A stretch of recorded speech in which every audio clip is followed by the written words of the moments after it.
I'm Alex Villarreal with the VOA Special English Health Report.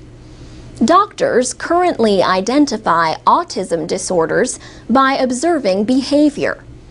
Autism affects social and communication skills. It usually first appears in young children. Now, researchers in the United States think they have found a biological test for autism. A team from Harvard University in Massachusetts and the University of Utah developed it. The test uses an MRI, or magnetic resonance imaging machine, to look for abnormalities in the brain. Other studies have not shown major structural differences between the brains of autistic people and those without autism. But the latest study did not look at the large structures of the brain. Instead, Harvard's Nicholas Lang says the team looked at the circuitry, the chemical and electrical pathways that link the different parts of the brain. He says, the brain may be okay. The parts that do the work may be okay.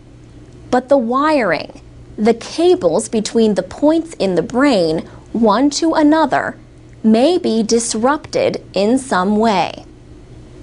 The scientists did MRI scans on 60 males between the ages of 8 and 26. 30 of them had been identified as having mild autism, a form also known as high-functioning autism. The researchers looked at the connections in two areas of the brain that control language and social behavior. They used a technique called diffusion tensor imaging. This way, they could observe microscopic fibers to see how well the brain circuitry was organized. Nicholas Lang says the pictures showed a clear difference between the people with autism and those without. He compared it to spaghetti. He says uncooked spaghetti is well organized and straight, but cooked spaghetti is tangled, and that's the way the wiring can be. It can be either very tangled or it can be very organized.